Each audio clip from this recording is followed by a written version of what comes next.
Hello and welcome to the fourth episode of the Peter O Halloran Podcast. On today's episode, I'm speaking to Boyzone member and petrol head Shane Lynch about his career, Big Brother and a range of other topics. And for the first time, he's explained his side of the story as to why he told Ryan Tubridy on the Late Late Show to stick that clip up his hole. You can also view the Zoom video of this podcast on my YouTube channel. Just go to Google, search Peter O Halloran YouTube, and there you go. So, let's get straight into it. Shane Lynch, what's going on, man? How are you keeping? How's lockdown treating you? I think, what are we, 3 months in now, are we? 3 months in? Stop, man. Yeah, it's crazy. Something like that. And yeah, I've had my ups and downs, I think, like everybody else. Yeah. I've had my moments of madness, moments of get me the fuck out of here, moments of, but like, I've been blessed that I've got my own spot of land, which is away from the house, and it's a place I've always gone to when things get a bit too tough in any of my working life, not alone just the fact of a lockdown life and these periods of time.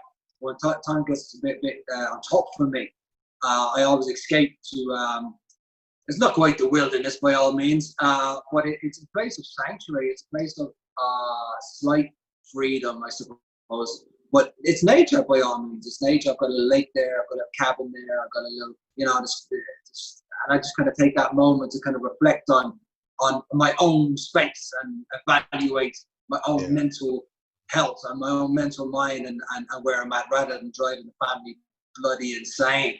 Especially when they're coming back off tour and stuff like that. I always have to detox. That's probably detox is the right word. I think a lot of people think detox comes from simple body detox or alcohol detox or food detox, but you know what? I think sometimes you got to detox your mind. And detox how to, kind of integrate back into the world again, or into your family again, or into other business or situations again. So I use that place. Yeah, well, look, I know exactly how you feel. It's the same. I'm still in the military, and when I go away overseas, you're constantly gone from your family.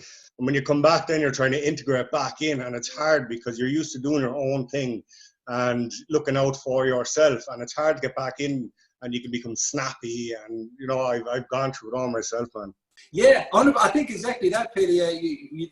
You're the same as us boys. You travel and you're away for a time, and what it is believe it or not, I think we find ourselves, or I find myself, kind of coming back into the family home, and my initial attitude is, well, I'm home, and then obviously that doesn't work out because they've got their own routine, and then it's like, well, hold on a minute, I don't fit in here, and then you got to look at that and think, well, shit, how do I actually fit into their lives, and how do I integrate back into their lives, and because their stuff hasn't changed, so I shouldn't be coming home and trying to change their stuff. I should be trying to figure out how I live with them, and sometimes you can get that a bit wrong. Like you say, you can get a bit snappy, and you can get a bit, hold on a minute. Yeah, I'm fucking home. What are you talking about?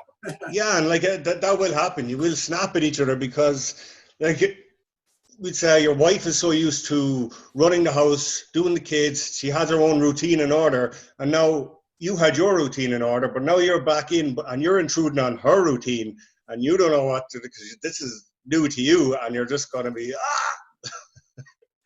100%, and I guess it's just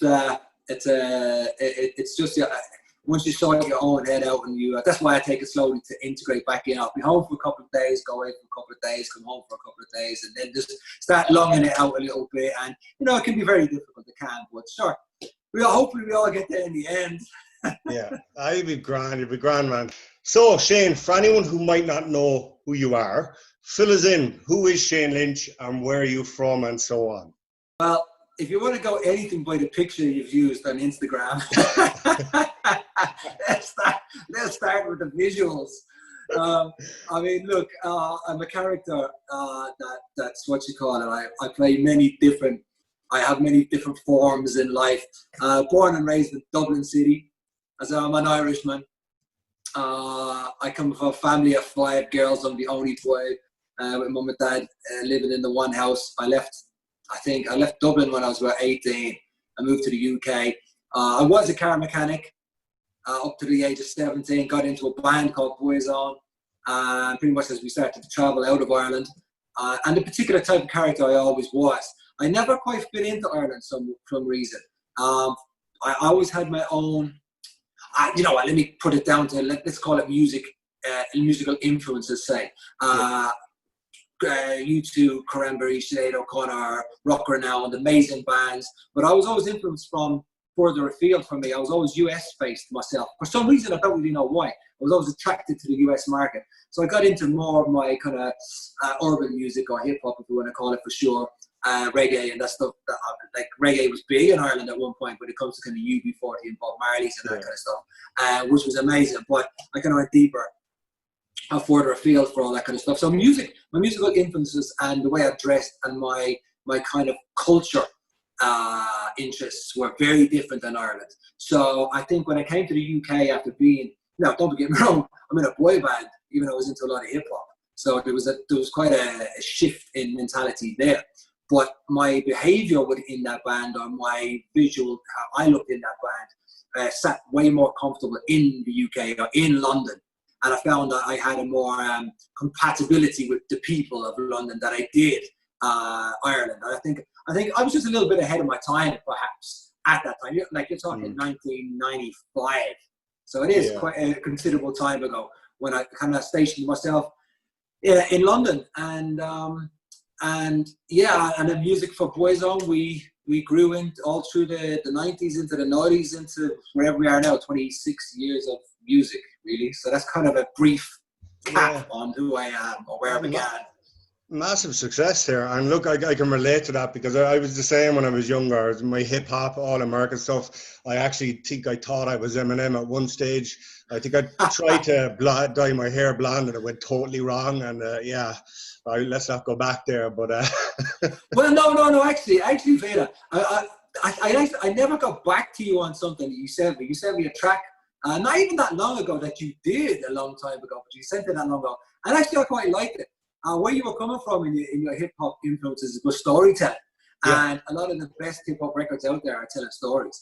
And I thought your record was, I thought it was pretty on point, to be honest. So I wouldn't quite write your career off just yet.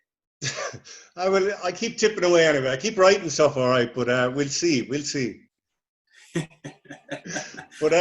so the next question I want to ask you though, like, what was it like being a young guy from Dublin, being part of a band like to reach such success?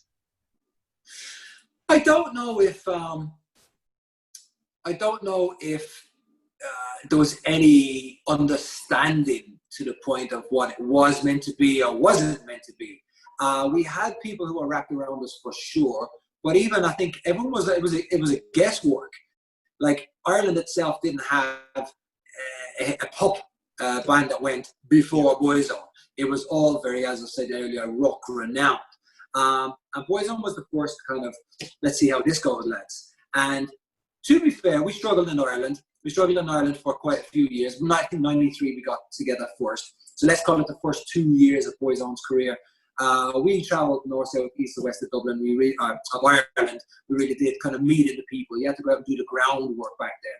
And we were playing anything from scout dens to school disco-y type things to, that kind of stuff. And we spread our wings, definitely, and we built an amazing foundation in Ireland.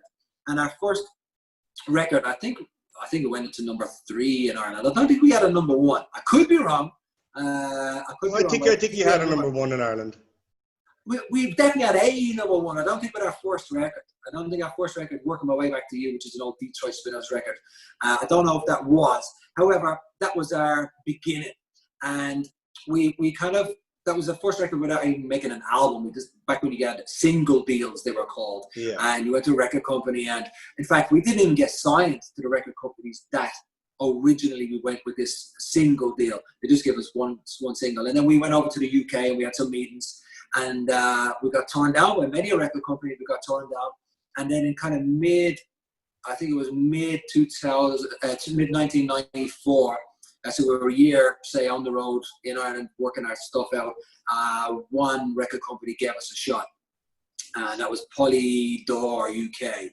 We had Polygram Ireland, as far as I remember, Polydor UK. Polydor UK gave us a shot.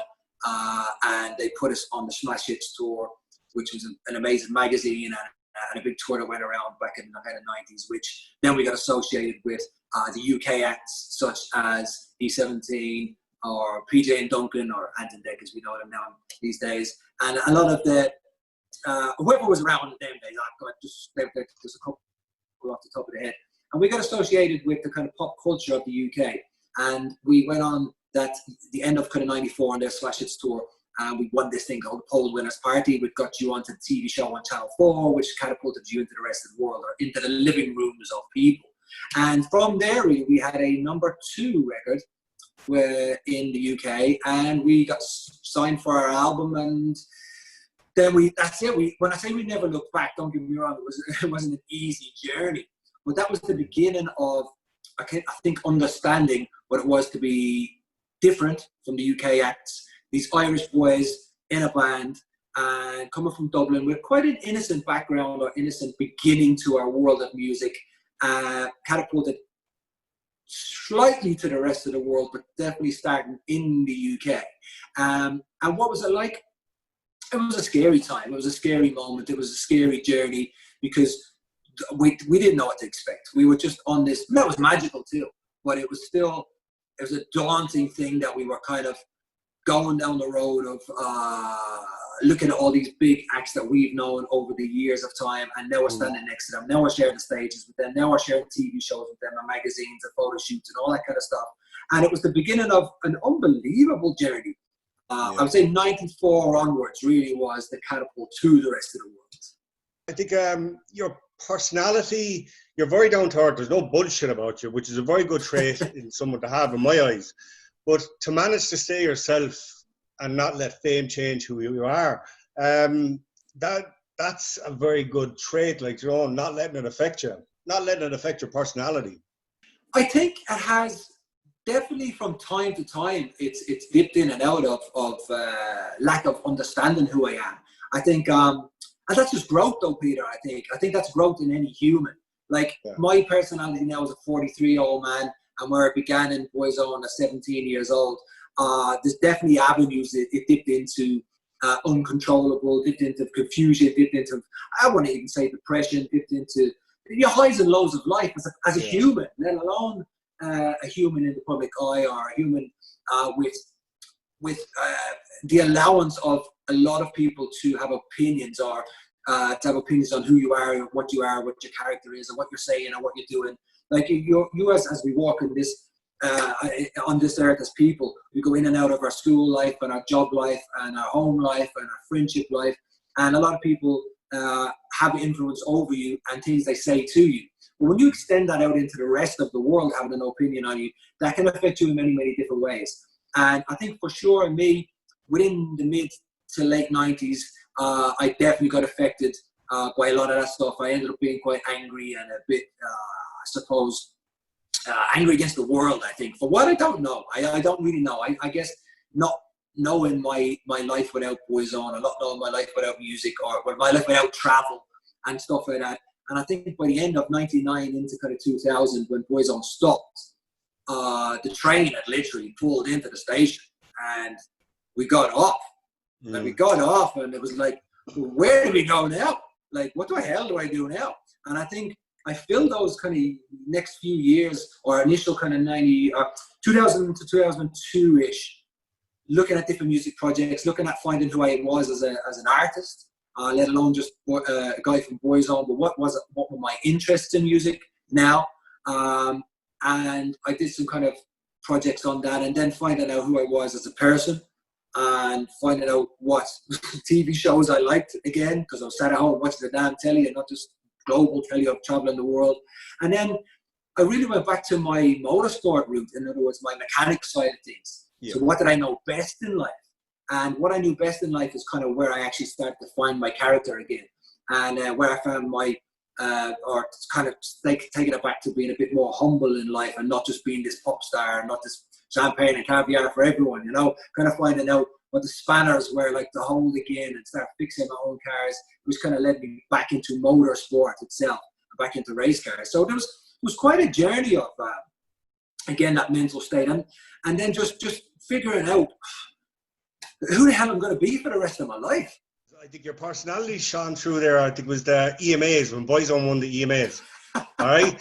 And you've all the boys up on stage and they're all wearing suits and you're standing there in a FUBU top, right? Which would have shown your influence in your music and this kind of stuff. But like every time you went to go on the mic, it's like the boys were trying to like, oh, don't say that. Like, were you the unpredictable guy on the mic that was it like, oh, don't curse, please? Yeah, I think there's a lot of that in my world of making not statements because it's not a political thing or anything. It was just my statement in journey, my self journey.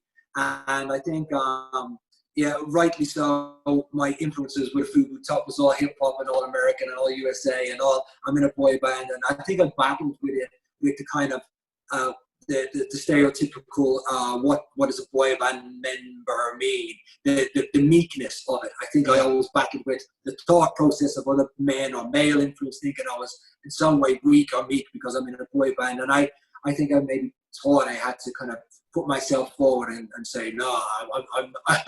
I'm a tough guy. I'm not a tough guy. I'm really not a tough guy. But I think I propelled myself in saying, nah, not you lot. You know what I'm saying? Yeah, exactly. I expressed it in different ways, and it manifests itself in different ways. Exactly. And look, you stayed yourself. You weren't just going to be like a penguin and hop in line and just do what you're told. You're you, and that's what you're going to show. So, like, kudos. Do you know what I mean? Yeah, so, like, pretty much. Yeah, one of my favorite, most recent interviews was on the Late Late Show, Ryan Tubridy, when you gave him the finger. So I'm going to play a clip of it here so people know what we're talking about. This was it. What's the story behind that clip? Like, Listen, here's the story behind that clip. I busted my bollocks to get here. And you see that clip, you can shove it up your fucking hole. That's what you can do with that clip. It's a bit true. We see it as a bit of fun to remember the early days. You don't see it as a bit of crack, no? I think, to be honest, I would have done the same thing.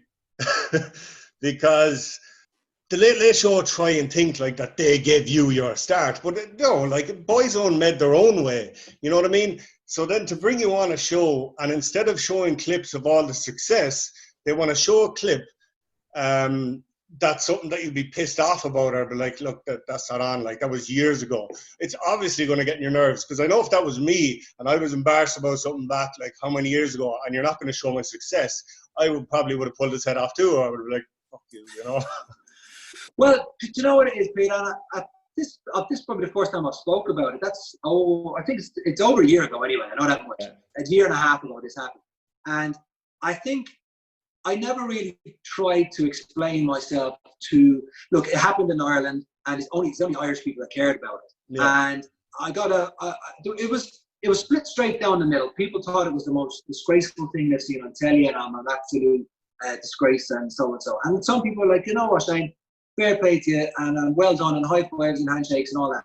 And I know it's split in kind of people's decisions about me and me as a character. But look, rather than me trying to go, no, hear my side of the story, I'll tell it now. You're 100% right in what you said. To me, when I was a 17-year-old kid, that was one of the hardest times in my life. Growing up, 17-year-olds in Dublin, being in a boy band. And the kind of mental trauma and torture I went through, receiving a lot of that ridicule was hard. It was a tough life. It was a depressive life. And to reminded about that all the time as a joke. And the joke is always on us. The joke is always on us. But this, that's the ultimate or the top level of bullying in my eyes. And I think that's where I was coming from. I was like, guys, this isn't nice to do this. Is it nice that that was a horrible state in our lives? And why would you just keep kind of pointing a finger and saying, and that's really where I was coming from. And that's really where I was like, no, enough is enough. And why I said to somebody and why I wasn't happy, and he thought it was a laugh and a joke, and so does the rest of the country think it's a laugh and a joke. And yes, realistically, it's a ridiculous place to start to have an amazing music career like we did. It was really a desperate kind of climb to fame, but that's not the point of it. The point of it is that shit hurt, that shit hurt right there. So somebody like RTE should not be pointing a finger and laughing at work. That's bullying in my eyes. Yeah, exactly. Like they're going to play something without knowing how it's going to affect you mentally. Like, they at least could have asked you beforehand. You know what I mean? Like, how do you feel about this? And if you like at least if they asked that question, if you said no, that generally brings up bad feelings, you know, but they didn't. They just slapped it on you, and you're kind of like, oh, Jesus. Peter, you know what, you're right there, and that's the way you kind of approach anything in life. For you just to say, if they ask you, how do you feel about that clip? Yeah. Is it a completely different approach to hear that? Look where you began. You know what I mean? So you're right. It's approach to any, and I guess that's the human side of any of us. It's how you approach any situation, just like that. You're right. Exactly. So, like, going back to when you were touring now as a band, how physically demanding were the shows? Were you wrecked after the shows? Like, yeah, I think touring is the most amazing thing. You get to stand on stage and perform for all the people who bought your records, for all the people who those records have impacted in their lives. What does that mean, impacted in their lives? It simply means, you know, those people who got married to those records, those people who lost loved ones to those records, those people who paid about the funerals, those people who gave birth to. Music is the most amazing thing for listening to that song at that time, that period in your life, be it school, be it love, be it sadness. And when you come to a concert, for us boys, we're only the deliverers of those emotions. Yeah. We were allowed to sing those songs. And when we stand on those stage, I think for us boys, it's important that we give the best show we can possibly give. So although it looks like we're up there, we're Boyzone and we're singing these songs, these are songs they're actually for the people. They're not even for us. We're just the tellers of the songs. And touring is a state of place where me being a car mechanic and coming from Dublin and just, you know, the son of my mother and father, that's all I am. I'm not born and raised a pop star.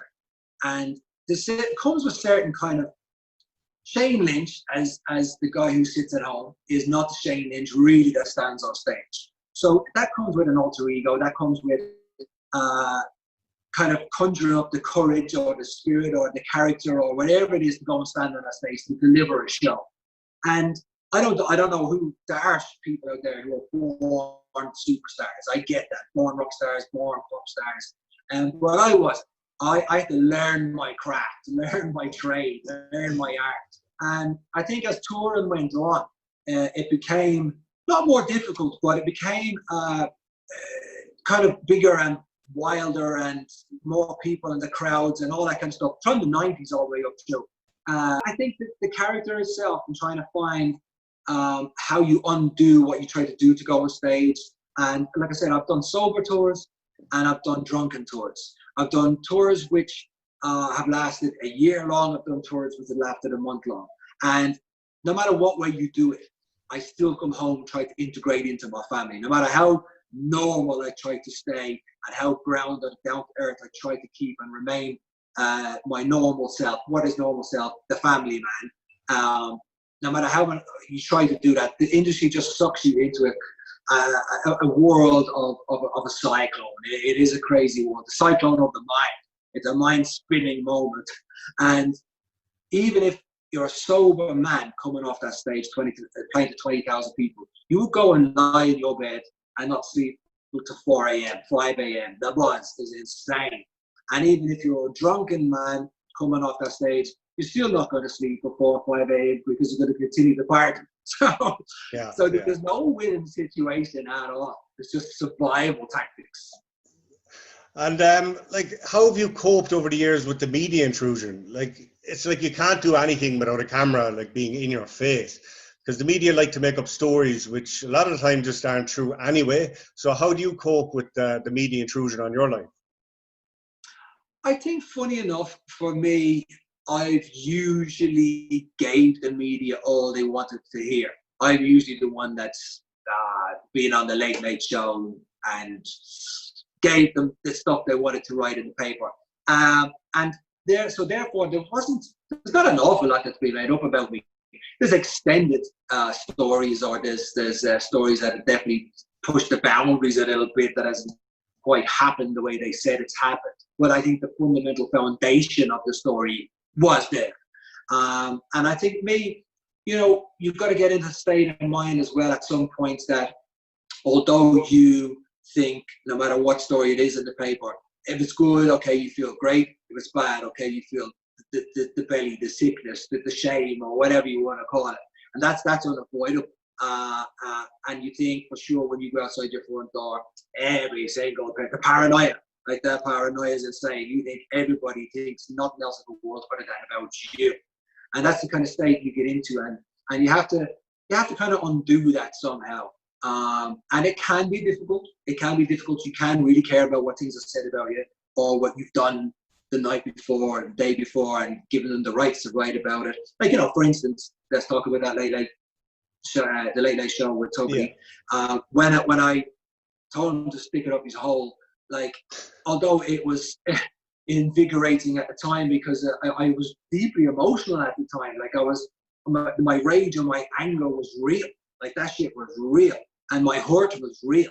Yeah. But the next day, I of course, my shame was also going, oh, fuck, what have I done that for? Because when it's, nobody cares about my emotions in terms of it was, people just say, look, that was wrong what you did. You think, well, it kind of was, but then it wasn't wrong in my eyes at the time. It was very standing up for myself, so you kind of play the battle then. You play the battle of, oh shit, what do I do? And you kind of freaking out for a few days, and that goes back to kind of your own mental health and your mental state of strength. Do you push on forward? Where do you seek strength from? Do you seek that from your family now, your friends, or do you listen to the public? You call your wife and you say, shit, what was that? She's like, nah, fuck them, you know what I mean? Oh yeah, well, fuck them then, you know what I mean? Or, your mum and dad get on the phone and say, oh, Shane, what are you going to have done that for? And like, oh, no, so you have to, it's a funny way of trying to find solace with the things you do in that state, or the press or the paper, what they write about. Yeah, well, you knew you were upset because it was just a pure Irish stick it up your hole. Like, that's brilliant. Oh, I fell around the place laughing. I was just like, oh, God, he deserved that.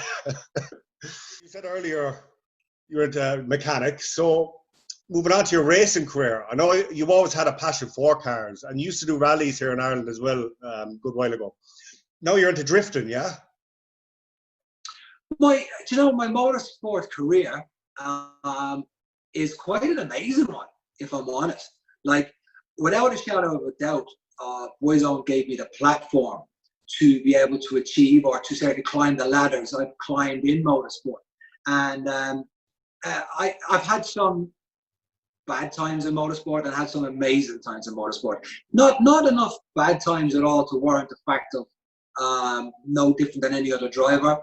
We put them on the roofs every now and again, or we stick them in a ditch every now and again, or that kind of stuff. But the kind of championships and trophies I've won, and that side of things, I made myself here. I absolutely amazed myself because I didn't know how good of a driver I was. I wasn't. I'm just a mad car head. I'm a car enthusiast. My dad, he drove hot rods and stuff all his life. When I was a kid anyway, there was always a hot rod or a stock car in the driveway. So racing was in my blood way before music ever was.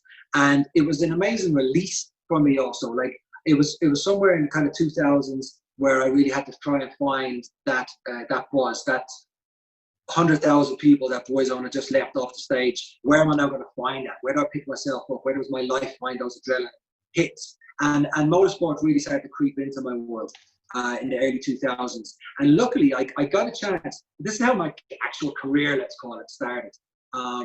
There's a show called the Autosport Show that goes on every January and has done for, I don't know, maybe more than 20 years in the UK, in Birmingham.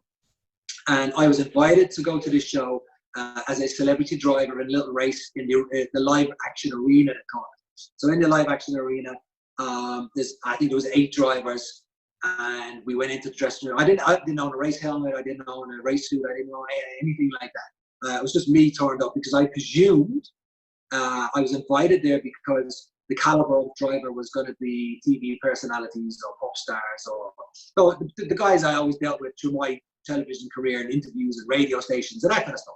Yeah. But they weren't. The caliber of driver was a guy called Alan McNeish. He was a Le Mans 24-hour driver. God rest the soul, Colin McRae's his brother, Alistair McRae, which is a World Rally Car driver. John Cleland, the touring car driver. They're the caliber of boys. And me. and Shane Lynch from Boyzone, right? So what we did was the guys said, look, Shane, just so you don't get in the boys' way, we're going to put you at the back of the grid. And I was like, I'm good with that. Like, there was no, like, what are you talking about? I'm cool with that, boys. Thank you so much for the opportunity, kind of thing. And we were driving these Caterham 7s, and a Caterham 7, which is the little kit car built, I think it was a 2-litre Z-Tech engine or something at the time. The Caterham 7 was a rear-wheel drive car. Now, my heritage in basically my Irish heritage are twin cam Corollas. Like, I've got one tattooed on my belly. You know what I mean? That's how much I love I've got one in my garage. Like, my twin cam Corollas are something I was born and raised on, which is a rear-wheel drive car. When we send them as the Irish lads, you know? And so when I sat in this little Caterham, I was like, hey, no problem. So as the green flag went, to cut a long story short, I drifted around 1 corner, 2 corners, 3 corners around the outside of these boys, and I came third in that race. And basically, Ford Motorsport, they were watching the race, and after the race, they came over and they said, hey, we'd like to have a word with you. And I thought I did something wrong, you know what I'm saying? And they said, look, they invited me over to their motorhome and they stand in the main arena, in the main setup in the NEC. And they said, look, would you be interested to come to drive for us? And I was like, what do you mean? He said, look, what you did in that arena was spectacular. Do you know the people you just beat? And I was like, okay, cool, sounds amazing. So my beginning of my motorsport career wasn't great because Ford stuck me in a Ford KA, front wheel drive rally car, and I had no idea how to drive a front wheel drive car. Like I said, I'm a twin cam man, I'm a rear man only. And I did a couple of rallies and I stuck it on its roof and I put in some hedges, and but nonetheless I cracked on and got my international motorsport rally license, and then I switched into circuit racing because rallying I'll be truthful too, rallying scared me. I didn't like that. I know there's a lot of boys out there, but don't be such a wuss. No, I don't care about what you say.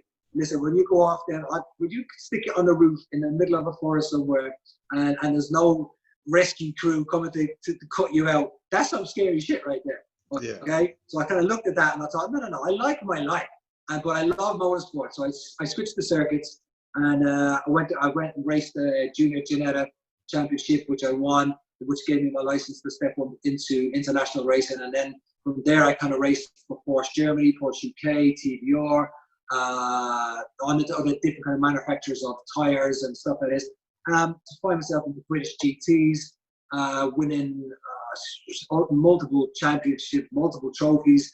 One of the best things I've ever won in my life, actually, is the Empire Trophy. And the Empire Trophy is a trophy which is it's Silverstone race based, and I think they hold it every 3 years or something. Pretty much, my name on the Empire Trophy sits next to Ayrton Senna. It sits next to Nigel Mansell. It sits next to some incredible names. Yeah. And little old me. And then on into the world of what kind of suited me more, let's call it, more of my character, which is the world of drifting. And drifting, I drifted for the last, probably 13 years ago. I started drifting for a team called Jap Speed. And Jap Speed, we drifted together for 10 years, building some amazing cars and kind of taking the sport from a second and third gear sport, meaning the speed and entry speeds and all that kind of stuff, and development of cars, all the way up into fifth gear entry stuff, 100-mile-an-hour stuff that you see the pro drift boys doing down in Mondello today. And what an incredible kind of, I think it probably a culture of cars, culture of motorsports to be able to be involved in, because it's the extended, motorsport is on the edge, drifting is past the edge. I mean, it's the most incredible thing to be able to do, to be able to be a part of. And then on into my long life, many, I suppose, continuous relationships with the likes of Monster Energy there behind me, and all my sponsors that I've kind of grown with as a family, like we used to grow as when you wreck a company where your family. Now motorsport and my sponsors are my family.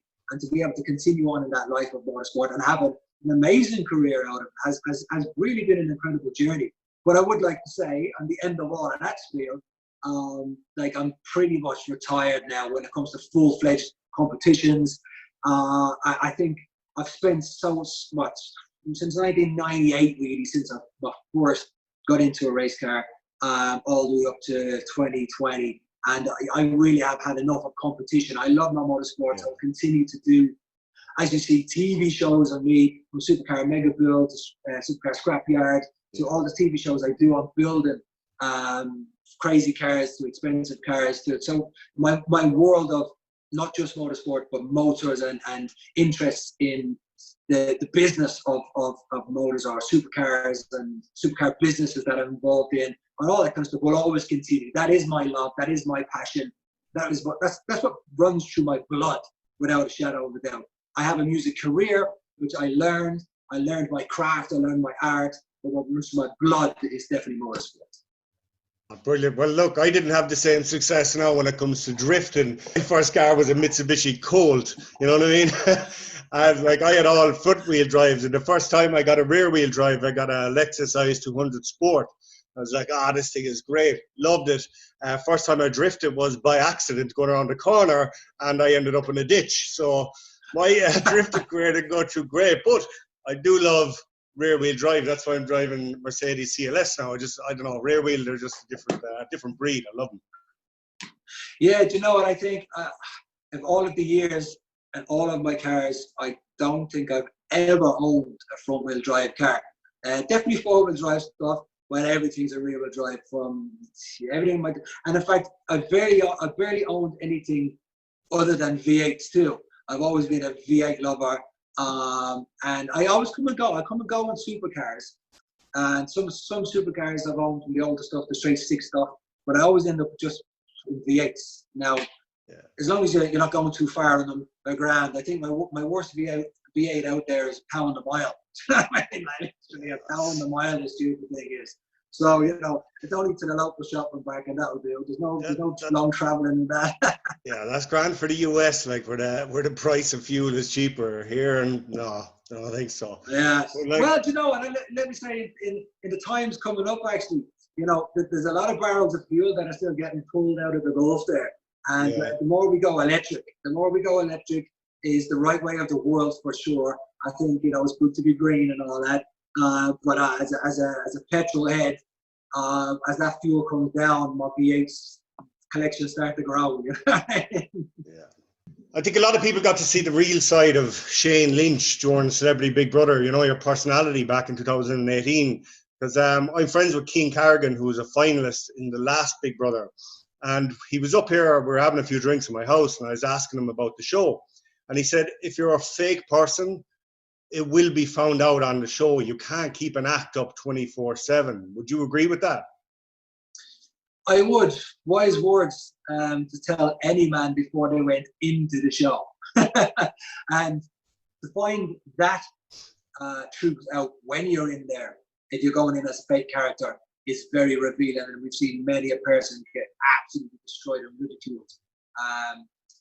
But I will say, Big Brother manifests itself, or your character manifests itself in many different ways, because it depends on how you treat it. I treated the whole show myself as a job. Yeah. What I mean by that is I treated the full month I was in there, from every 24 hours that went past, I treated every moment in there as a live interview. And the reason I did that is because I don't know, and I'm very aware of how these shows do edit and do cut and do portray you, or will put you in a certain manner. And I've always tried to my own advice in life is kind of, if you act it, you are it. If you speak it, you own it. And that comes with a lot of, I suppose, behavior sides of me. I've always tried to live my life, not when you see my explosiveness in the newspapers for F you, this and that and that. That's when you speak it, you own it, you act it, you are it. That's the fundamental thing that people see. But I think the likes of a Big Brother house, it's not just you portraying yourself as a character. You're in there with a lot of vulnerable characters, and in a TV show which really push your buttons. And I ain't joking, they push your buttons to the max. It is semi-social experimental, and it is, without a doubt, it's the isolation that you receive in that house is multiplied what we're feeling right now in lockdown. The isolation we have in lockdown, you multiply that tenfold in the Big Brother house, because you're not amongst people you love. You're not connected to the world. There's zero clocks. You're not allowed to tell the time. You're not allowed to have contact with the outside world at all. So your family, your loved ones, anything. And you're given your anything that you like is you're stripped from your comfortabilities. Yeah. So I would say it's semi-what prison like, and you now have to perform to their and adhere to their rules. And simple things like you couldn't just sleep if you're tired. That was against the rules. You couldn't go to bed when you wanted. You couldn't, like, when they shut the lights down, then you could sleep. When they put the lights on, that's when you had to wake up. Now, whether they show that on TV or not, that's neither here nor there. But this starts to play on you as a person. So you're now in a job. And if you didn't treat it as a job, or I did personally, then, every day I have to get through this job. If I just thought this is my everyday life and me as a character, flipping, driven, insane, like, you're going absolutely mental. And it's the only way I held my own. Now, it was very true to who I was as a person. Yeah. But every day I had to have words with myself. I'm not blowing the fucking lid, like, going mental. And luckily, and I say luckily, I held it together, because it can be detrimental to many different characters. But I think when I came out of that Big Brother house, actually, I lost my flipping mind for about 2 or 3 weeks. Like, I went I went straight down to my happy place, as I said, down to my land. And I didn't drink much on that show too. I kind of had the odd gin and tonic at night. But I tried to, stay as sober as I could and deal with it for what it was. And then, like when you work hard, you play hard. And I absolutely lost my shit for about 2 or 3 weeks after. Like a fucking mental breakdown, honest to God, mental absolute breakdown. I just had to reintegrate again back into the world after that TV show. I'd say so. I'd say you're still suffering PTSD from Big Brother, I'd say. Do you know the mad thing about all these shows is, you're absolutely right, you do suffer after these TV shows. You don't realize when you're in those scenarios how much it is affecting you. And you don't realize when you come out of those scenarios how much that actually the support you probably should have got when you came out and you didn't. And I think even in the world of music and Boyzone and touring and all those, you get massively affected by that stuff. But I think we think we shouldn't be affected by it because it's our job, or we shouldn't be affected by it because we should be strong, or we shouldn't be affected by it because don't be a fucking idiot. But actually, there's a lot more vulnerability that happens that we don't realize is happening to us. I've only recently learned most of this, to be honest.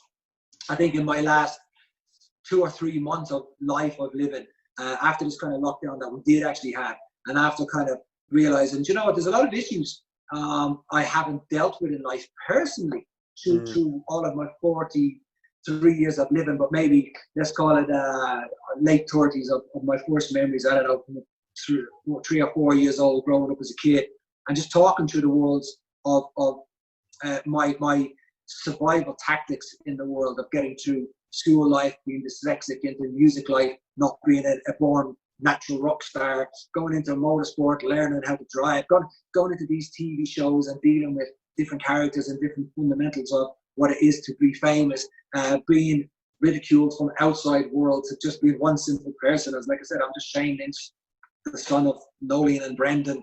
There's no heroics here. I'm just a human. And I think there's a lot of stuff I've gone through myself and never really dealt with it, other than the last few months. For the first time, I've actually started to get, when I say outside help, I mean, counseling, and go into the world of my own structure and mind. And it's been one of the most amazing things I've ever done, actually getting counseling and talking about certain behaviors I've had, or certain patterns of behavior, and certain drinking habits, and certain patterns of drinking habits are coming out of them, and trying to get a hold of my life by myself, but actually knowing I actually should get help. And it's like I said, it's been one of the most amazing things to do, to actually go into to counseling. I think a lot of people underestimate the power of counselling. A lot of people think, counselling, no, you're just weak. It's actually not weak. Like you've noticed there's something, you have an issue you need to sort, and you can't sort by yourself. And I don't think people understand the benefit of speaking to someone. 100%, Peter. And I think, you know, I even at one point in my life thought that's a load of bollocks. That is for the weak. You know, I would have said that myself. Yeah. And then I think when you find yourself in such a position, or a broken position, that you're like, well, I don't really know where else to turn. Now, don't get me wrong, I've got my massive faith, and God plays a huge part in my life and my behavior in life. But then sometimes, you know, those counselors are sent by God to be able to express yourself verbally to another person, so that verbal expression can come back. And those things that you don't know in your own mind, you can hear them. I think a lot of the time when we speak as people, that's the stuff we already know because we're speaking it. But sometimes it's good to shut the fuck up and listen, because you're going to hear some great stuff that you don't already know. Yeah. No, I agree. 100%, man. 100%. One thing I want to ask you about, though, is fans, your fan loyalty, okay? Now, and how you treat your fans, because, like, going back to 5 years ago when we last met, we were sitting down having dinner, and we were in the middle of dinner, and a woman came over and asked, could she get a photograph for her daughter? And you were just like, yeah, no problem. You stood up and went and did the photograph. And I think, like, a lot of people in your position would have just said, I'm trying to eat my dinner here, you know? But, like, you kind of, is it kind of like a loyalty? You're like, well, it's the fans that got me here, so, I'll do what I can for the fans. I think it's more than that for me. There's a couple of different reasons, perhaps. There's, let's start with, I'm not an Aggie character, meaning I'm edgy for sure. Like, you don't really know. I'm unpredictable. It's seen through my career. I'm very unpredictable, and I live on a particular edge. But that's going to be the extreme side of me. But my natural self, I'm quite calm. Like I'm a calm character. I'm not angered by too much. I don't really get frustrated by a lot of things. I'm quite relaxed. I'm quite chilled out. So out for dinner, for instance, somebody coming over and asking me for a picture doesn't annoy me. Like, that doesn't get me on the edge, or, I'm not that kind of guy. But also, I think it comes from kind of, when I was speaking about Boyzone or me, I don't ever believe we owned them songs and we're the superstars here. I believe they impacted the people that listened to those songs and gave them the emotions or the attachments of memories that they had. Yeah. So to come and ask for a photo is because of their emotion that they felt as a person towards us as a band and the music that we gave. So it's for me to honor their good feeling and not to take it away from them. You're still responsible. I feel you're still responsible as an artist or a famous person for that person who comes over. And to be an arsehole and to say fuck off or I'm eating my dinner I don't think it's wrong of other famous people to do it, because that's just them and that's how they live their life. But for me to get upset or annoyed about that will just carry me to be upset and annoyed for the rest of the day. So why would I do that to myself? So it's so much easier to be, I suppose, nice about it and to be cool about it. And like I say, to give them people the respect and the reason why they came up in the first place. And I've never felt to anyone who even standing on stage in front of an arena of X amount of thousands of people, I've never seen them ever as my fans or our fans. I've only ever seen them as supporters. And I think the word support and supporters and fans, I always find pretty much that for them to be fans is to me to pedestal myself, to escalate myself above. For them to be supporters is for us to be connected as let's do this together kind of a thing. So I've always had that mentality of our supporters and not our fans. So that's where. So in other words, again, when that person comes up to get a photo, we're just doing this together. We're not like whether I have a choice to say yes or no. It's a good time for me or it's not a good time. Now don't get me wrong. I've had this is a bad time. I'll give you for instance, and I'll pull it straight out of the box because it's the most recent. I was out on a cycle with my little girl not that long ago. I put a video up on my Instagram. I was just pulling some wheelies and stuff. Oh, I saw that. Yeah, you were doing a wheelie Yeah. for about 100 meters. I was there looking, going, is he going to fall? I was there like, I was pretty learn how to do this. Well, that exact wheelie, or that day, a car came up and pulled up, and this gentleman did jump out, and he took his daughter out, and he was like, Shane, can we take a photo? And for the one time in my life, I did say no, and I was apologetic to the point I was like, mate, I'm so sorry. There's a couple of things here. We're not meant to go near any of it. Well, this is quarantine. This is separation. This is a lot of different things. But I felt like a dick. Like, I was like, oh, mate, I'm so sorry. Like, I can't, you know, like, please understand, I can't do that. And in fairness, he was a gentleman about it. He was like, all right, I'm sorry. But that's the kind of positions you find yourself in. It was like, we're in quarantine, we're in lockdown, we're allowed to go out for an exercise now for the first time ever. You know, you can't be like taking photos and standing next to people. So it was the most weird and awkward moment of saying no. But that's the kind of shit you find yourself in. Yeah, no, I get you. Oh, it's crazy, man. Like, now you're kind of like me in a bit. Like, your Boyzone's finished. You're not doing the driving. Now you're like me. You can't sit still. You need to do something. You need to constantly have the brain ticking over. So you're not finished in the music industry. You've set up a new group, haven't you? Is it Boyzone Block? Yeah. So Boyzone Block, the Block Boys, the Block Party. I mean, we're just friends. We're friends in the industry that have been for 20 years almost. Who's in it? So there's, other than myself, we've got one of my oldest friends of all time, certainly in the music industry, is Ben O'Fedu, Big Ben, as we call him, from Fats and Smalls. And I mean, we go back to the first Smash Hits tour. That's how long. He's one of my, he's probably my best pal in all of the land when it comes to my music influences and kind of getting through the world of music and its mental frame of state. And without a doubt, one of my brothers in arms of faith. And just an all-round beautiful man. And we've done loads of different music projects. So this one is our latest, and it kind of started from me and him. Meaning, I was DJing for him. He was out on the road. He's a hype man. He goes up stage to a lot of different house records, and I was playing his house records for him. And then we were invited to play in an event just about a year ago. Actually, that was a June year ago, and down in Bournemouth, and we were on the same bill as the other two boys who joined the block after that night, which is Dane Bowers. And Dane Bowers, we go back. I mean, Dane Bowers, catapulted himself into the credible world of urban music, let's call it, when he came out of Another Level as a band, did amazing records with Victoria Beckham and all sorts of, I don't know. Dane's career has been, he's quite a credible lad when they came into the world of music. And you know, our paths have always crossed in the kind of, in fact, all of our paths, and I'll speak about the next character in a minute, but all of our paths have definitely crossed in the London scene of kind of late 90s into the 2010s, thereabouts, trying to find hip hop, the underground hip hop clubs. Me and Benny and Dane, and that's where our musical cultures were always the same in our characters. And that's where I would always see those boys. That's how I know them for so many years. Not necessarily through the music scene itself of actual pop music, but the underground scene of London and hip hop. And then Abs and Five.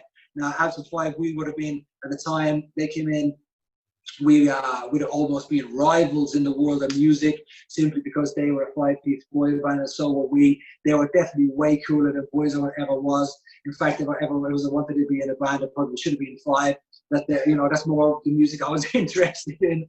And funny enough, on the day of reckoning, when the block party was first began, or Boyzone Block began, we discussed all of this. Like, could you imagine Quiet if we did a record back with Boyzone in the day? It would have been an incredible thing to do, like the Americans do now. Well, the Americans take over the world of music for simply collaborating. I wish we did that stuff back in the 90s. Yeah. And so with that, on stage with me and Benny, I asked Dane to join me on stage because he was a proper DJ and I'm just a 10-1. I'm a pretty infant in my state of DJing career. So I said to Dane, "Yeah, Dane, come up on stage in case I press the wrong button, will you?" And he was like, "Yeah, no problem." So he came up on stage, and every now and again he took the mic. He went out front. I was playing like a 90s hip hop set actually for Ben. Ben was hyping up the crowd. And Abs was there because we were all on the same bill. So Abs was done his set. He was hanging around, drinking some beers, and there was another mic available. So we took Abs up on stage, and then basically how the four of us ended up at the front, jamming to some hip hop records on the mic and just rhyming over them, having fun, hyping up the crowd. Is Brandon Block, the big famous dance DJ, Brandon Block. He basically came up and he said, yeah, because his set was coming on after us, and he said, hey Shane, don't worry about it. He said, go in front and join the boys. You go and have fun and I'll play for you boys. So he just started playing the records. And it was one of the best nights I ever had in music of my life. The organic nights that happened, the crazy nights that happened. And the next day I just, I was driving home and I called Benny and I said, hey Ben, man, do you reckon the other two boys would be interested in doing this kind of thing on a bigger scale? Meaning, let's get it together. Let's create this little whatever. We didn't call it anything at the time. Yeah. Basically, what happened in the newspapers, where we got the money, the name, I mean, is that the newspapers reported about the bad boys on the block, meaning in all of the bands, we were kind of the bad boys of each band. We were the ones that were always in the paper for being in trouble, or a fight, whatever the case may be. We're always the guys who got in trouble. So the paper said, the bad boys on the block get together, da-da-da-da-da. I just said to Benny, I said, look, you know what, that's not a bad little title, but drop the bad boys and drop anything. And we kind of went with the kind of Boyzone block, just the block party, the kind of gathering together. You get together of like you see in New York, different block parties going on, and that's where with different bands and that, so just coming together. And as a united front, we have kind of, we're in the studio, we're making an album. I never knew it was going to get to actually us making our own music. We thought we were going to just make a party scene, like rock up to wherever festival, rock up to ever club, play our little hip hop set, come on, do a few of our own records, if that. But now it's kind of catapulted itself into this whole tour that we just came off that got shut down when COVID came in. Yeah. We were kind of in the middle of our tour.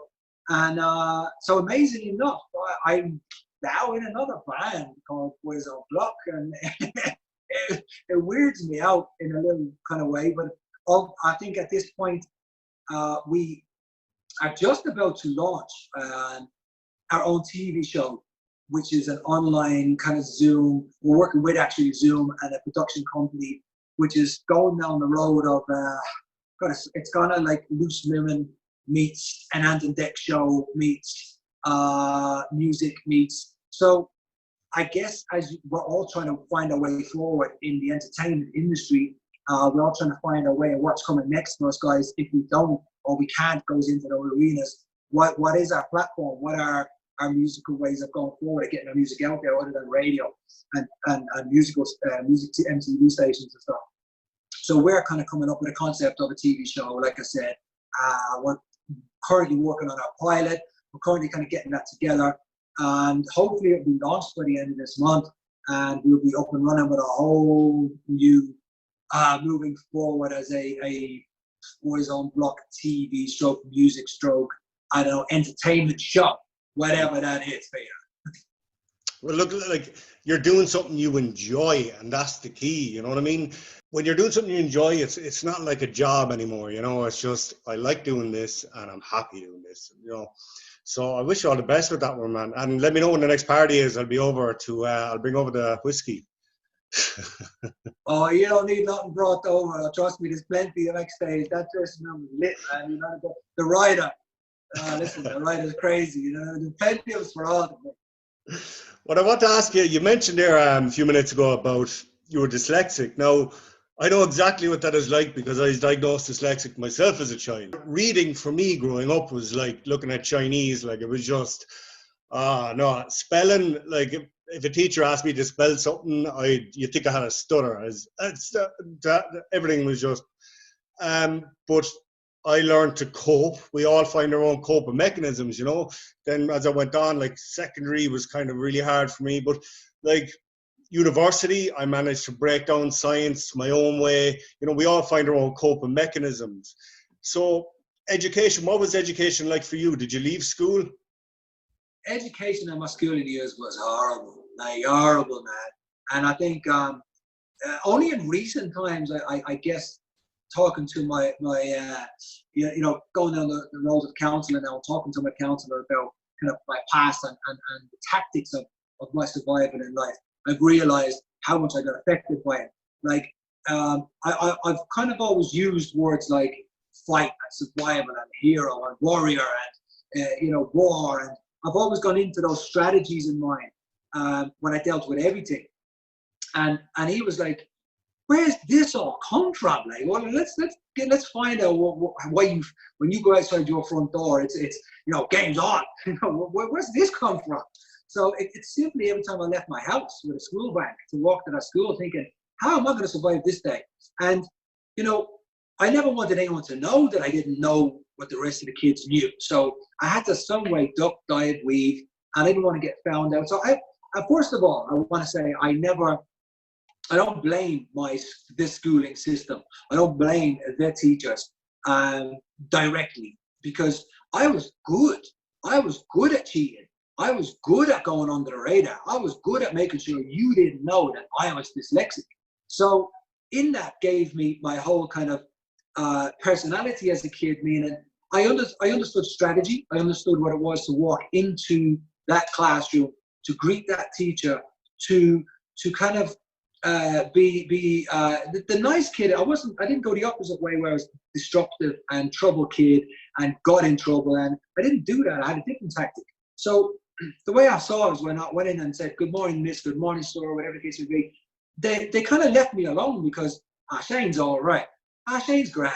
I seen him this way. Shane's okay. So I don't know why it worked that way, but it did. So I think going through my GCSEs, or I don't even know what you call them nowadays, or back in the day was your intern. What did we call it? Junior cert. I don't know what we call it. Well, I know when I left 6th class, the only reason I survived up to 6th class because I was one of the best sportsmen in school. I made sure I was the best runner, the best high jumper, the best long jumper. I was bringing home the gold medals for the school. As long as I did that, Shane's all right. And then I went into kind of secondary school in the 1st year. I cheated every exam, copied and pasted the little tick box whoever sat next to me to be able to get my position in school, which is the middle of the road. I wasn't in the lower class, or I wasn't in the top education. I was somewhere in the middle. I was happy with that. And then I just cheated my way through school. Eventually got kicked out in 3rd year. They allowed me to sit my exams. Well, what did that mean? I cheated them anyway. They kicked me out, and rightly so. And I say rightly so because it wasn't a place for me. I was only just taking up space that some other kid actually could have done very well, or been way more academic and gone on to do fantastic things in the world rather than me taking up the space. So, but my dad was a very understanding man. My dad was an amazing man. I say is. I'm talking about that previous period of time where, he had his own business, and I was very interested in mechanics from a young boy riding, maybe 10 years old, riding motorbikes. So tinkering and fixing and pulling apart engines, and I kind of knew what I was doing to a point. I worked with my dad as a young guy in his petrol station as a tire changer and petrol pump attendant and all that kind of stuff. So I was always just hands-on. So I in my world and in my mind, I was going to just take over family business. I was going to start, coming to work for my dad. When he retired, I'll take over family business, and life is short. That's kind of where I was thinking as a garage owner. And I did. I loved my life as a mechanic. My dad said, yeah, no problem. I didn't tell him I got kicked out of school. I said, listen, Dad, school's not for me. Can I come and work for you? He's like, delighted. Like an amazing father and son thing to be able to have. And I started to span out from, the age of 15 in his garage up until the age of 17 when Boyzone came along. So kind of that transition school was, I know I've kind of digressed into mechanics and into Boyzone, but I think school as a platform for me was only a moment in time to get through and to survive, but gave me amazing intuition of, amazing knowledge of how to proceed down the road. Yeah, and to integrate into places of, even now, I understand how to kind of deal with stuff I don't understand. Like I dealt with stuff I didn't understand back in the day. You have an insight of being able to not bluff your way through it all, but certainly look like you know what you're talking about. Yeah, but you're Irish too as well, and that's something we're very good at, man. Like that, you know what I mean? We could hop on a camera and we could talk the shit out of it, like, and people will just Yeah, the gift of the gab for us Irish people. That's it, man. Like back then, education back then, though, it wouldn't have been a big thing, though, for people to drop out or, you know, follow different careers, mechanic, carpentry, that kind of stuff. Like, but nowadays, would you think, like, even with your own kids, do you think education is very important to get anywhere in life nowadays? The truth is, I don't know the answer to that. And I think I do know that I would love my children to be educated way more than I was. I do know that much. Would I like them to go to university or college or no disrespect to anybody who's found a career out of business studies or a career out of, I don't know, journalism or a career out of bullshit when the person goes, I think I'll do that. I'm not interested in spending money to waste your fucking life. I do know that much. Like if my children want to genuinely and wholeheartedly come with, I want to be A, no problem. But that's not, I think I'll give that a go. Fuck off. Don't get a blatant job. You know what I mean? I'm still of that state of mind. But that's just the way I know me. I know other people in life that have gone and just not wasted life, because it's still life experiences. I ain't talking about wasting your life, but I'm talking about getting ahead of life. And I got ahead of life by going out and working for life. Now, I know it's harder unless you have the cert and unless you have the paperwork, and I understand all of that, but it just depends on what side of the world you're going down. And if you want to be a car mechanic, don't fuck around in college. Go start working on a car, for fuck's sake, and start getting ahead of the game. Do you know what I mean? Yeah. No, I got you 100%. Like with me, I think the school system now, the way they try, and, you know, you have to know by the time you're 18 if you want to go to college. So you have to know what you want to do for the rest of your life. When I was 17, 18, I wanted to join the army. And it's not till I progressed on in the army and like advanced in different skills that I wanted to learn more about fitness and nutrition. Do you know what I mean? So if you said to me when I was 18 doing my leaving cert, do you want to go study fitness and nutrition, or do you want to do nutrition? I probably would have been, no, I want to do the army. So like you don't know what you're doing. Like you don't know until you progress along in life on what your passion is. I totally agree. And I think it is really, really hard for kids to kind of, now that's why I admire those who do know what they want to do at 18, 19, 20. I'm going to be a doctor. That scenario, you know, the full blown accountant, doctor, you know, they've got the head for it. And I think it's incredible that you know, those type of students are out there. But the flaffle in the middle that don't really know, I think it's unfair for them to be put in a situation of, what are you going to be? I think it's very unfair. But life is going on, and I'd love to see a kind of middle period of where you could get a job without a cert.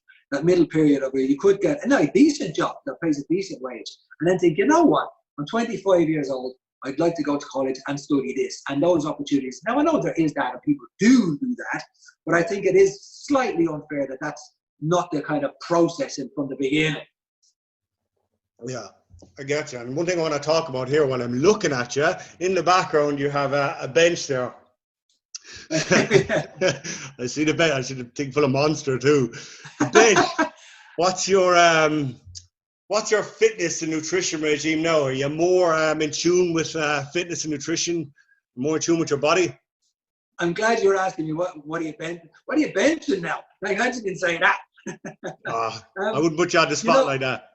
That's what I mean. And do you know what? I've gone through loads of different regimes of body fitness and health and nutrition, and I love trying new ways, and I love experimenting with my own body, and I love talking to people about nutrition, and I love getting the stuff that I don't know.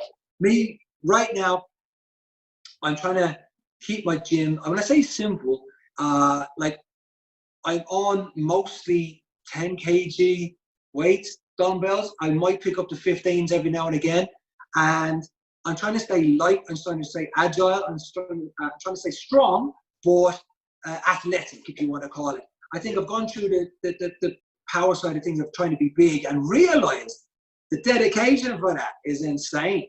And to try and develop your body to what I've seen you develop your body to is such a fine art. It's such a dedicated time, effort, and incredible commitment that I know with the world I live in, I couldn't possibly do it. So I had to find what was right for me. And I got into maybe kind of 2008 when Boyzone first got back together. It was my first real insight to kind of educating myself on body and nutrition, because we were coming up for tour. We hadn't been on tour for 10 years or 8 years, and it was like, right, let's be in the best shape of our lives. And then realized I knew nothing. I knew nothing about how to have a good body and nutrition. And so, Paul Bourne, obviously, Paulie Bourne from Dublin gyms, as in he's Keith's great friend, and he was my first insight to what even a protein bar would have been, or a protein shake would have been, or a fitness regime would have been. And that was my kind of my infant state. And then I started to tailor my own what likes and how my body reacted and what I did for myself. And don't forget, I had to work around injuries too. So literally, that was my first kind of 08 was my real education of realizing I knew nothing about nutrition. And through over the years, and through kind of defining my body and realizing, like, if I was to try and pick up heavy weights now, I ripped a tendon from my biceps to my shoulder. It doesn't work anymore. Like I'm chasing something that's not there anymore, if that makes sense. So I need to just stay fit. And one thing that happened to me a few years back, I was kind of going down the road of triathlon training. And not for a triathlon, but a bit of cycling, a bit of running, and swimming. I loved to swim as a kid. And I found that really effective in my life. And I was doing that for a good period of time. And I was in amazing shape for me. Feeling fit, 12 stone, race suit shape, as I call it, race suit shape. And one of the good publications, Men's Health or whatever, said, look, we'd like you to come on board, and we want to do a fitness. Me, Keith Duffy, I think it was, maybe Nicky Bourne from Westlife, to come and do this 8-week strategy of something. So they got me with this trainer for 8 weeks and all that. And I was listening to what he was saying, and my body started to change ever slightly, and And then halfway through it, I was thinking, I don't think not that he didn't know what he was talking about. He was a particular, I think he was, what's kind of power lifter. So that guys, when they put the big weights on their legs, they push them up. Power lifter right there, of sorts. And he was one of those guys. So he had his own way of training, and his own way of eating, and his own way of doing something. And the kind of things he was telling me to eat, I was like, this is gonna bulk me up mad. And all, cut a long story short, 8 weeks later, I was in nowhere near as great shape as I was 8 weeks ago when I had my own regime or what I was stuck into. So and what that gave me, I'm not saying he was wrong whatsoever. What I'm actually saying is our different bodies very much so have different ways of reacting to different training and regimes and types of who we are and what we're all about. And definitely one thing I found out about my body and my strategy in how I train, and is more calorific sense, is if the fucking food goes in, you're going to put on weight no matter what training you're doing. Because the bulk I was putting on and the training I was doing was insane. But bulking all the wrong ways that I wanted. And I just really quickly figured out is, to experiment for yourself and to find out what doesn't work for you is very important, as much as to find out what does work for you. A good experienced trainer should know, like, he should take what you want to do. You know what I mean? Like, okay, what is it? Is it like endurance or is it building? Because you're hitting different muscle fibers. There are 2 different muscle fibers. For building, you're hitting the type 2. You're hitting type 1 for long distance running. You know what I mean? They should know all this. But training is only 5%. Your nutrition is 80%. You know what I mean? Like, training is only 5%. So that's why you see people and they'll train hard and go, yeah, that's fine. I don't need to worry about food. I'll just eat anything anyway. No, it's pointless. It's like going into the bookies and saying, he's a 5% chance of winning. He is 80% chance. I'll put my money on the 5%. It's not going to happen, But yeah, I think, you know what, I've always loved your breakdown, and I'd say shooting like with no bullshit whatsoever. I've always loved your videos for that reason. And when you come on there, you go, I hear that. Especially when you start calling out all the nutrition stuff and all that, and it's genius. It's so true. And we get caught up in the next not even call them fads, but we get caught up in the next magic pill and the magic bullets and the magic this and the magic that, and you just go, here lads, here's the story, and you tell it how it is, and I love you for that. Yeah, ab toners, love it. Shit, I've got loads of them in the corner. Yeah, be selling them next. Don't sell them, Jesus. I'm joking. The last thing I want to ask you, Shane, is what are you doing with yourself now? Have you your hands in a few businesses? I know you have some shoe shops. I do. You know, I'm a man of many interests, and that really also spills over into business interests. And I don't claim to know a lot about anything, but I'm always interested in a possibility of something working. Right now, currently, out of many, don't get me wrong, out of many failed attempts of different businesses, trust me, like I've gone through so many shit that's cost me money, some that made me money, some that broke even, some that lost me arse on, some that are really coming good. I currently sit with one that's really coming up through the ranks, which is Amen Shoes. And shoes are one of the, especially when it comes to online stuff now, which is a world I didn't know too much about until a lot of this happened, as in lockdown, COVID, everyone not going to shops. We do have some stores up Northern Ireland, but Amen Shoes is something which has really gone fast in the last 3 years. From just selling online different brands to actually now producing our own brand. And from that into, I'm just about to open a supercar manufacturing parts scenario called a SETI, which is, a SETI is kind of, we were dealing with basically high-end supercars, Porsche, Ferraris, Lamborghinis, McLarens, and aftermarket parts for them. People think you can't make a supercar better, but you can. Of course you can. And that's what I'm about to deal with. On into, God, I have to even get it right. I have my own gym interest, which is down south in Dublin, which obviously that's all shut down at the moment. That's been open, I don't know, maybe 5 years or so. Is it, you know, I'm interested in like stuff that I don't really know about, but I always in partnerships of guys who I can come together with and help, including this pro youth bar, which I'm interested in. You know, it's of supporting pro youth and kind of a younger generation. And you know, there's probably 5 more I forgot at this point, Peter. But that's kind of to give you an idea on where I'm at. Yeah, and we were speaking about that already before I started recording this, about pro youth. As I said to you already before, like I never endorse anything. I like if I don't take it myself, I'm not going to say, "Oh, here, have this," and I to throw it in the bin. You know, I don't even take it, like which you see all over social media. But when they contacted me, I was looking at it, going, "Okay, send me the ingredients," and I had a look at them, and I was like, "There's not much ingredients in it." Which is brilliant, because the less ingredients, the better. And the ingredients they're using are all natural. So it's like, okay, let's talk further. So I'm excited actually going forward now. I'm going doing a bit of work with Pro Youth. So, and it was actually from your post I saw it and went from there. Well, do you know what? That's the nice thing I like about it too, because I love to, because I put you as a highly skilled individual and knowledge when it comes to ingredients and nutrition. And it's always something where if I was to post something like a Pro Youth Bar in support of, and then to see you and strip it down the next day, go, "Here lads, check this, try it out." And to know that you haven't done that. I would have attacked you. Great. I know.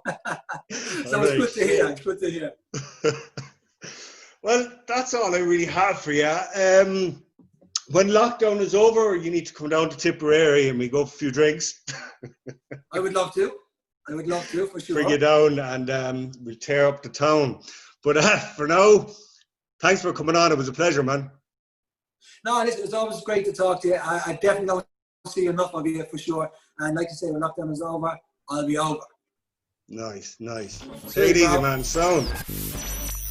And that's it for this week's episode of the Peter O Halloran Podcast. If you'd like to contact me, you can get me on Twitter and Instagram at Peter O Halloran _, or if you have any questions about nutrition plans and so on, you can catch me on social media as I just mentioned, or you can visit pptnutrition.com. Take care. See you next time.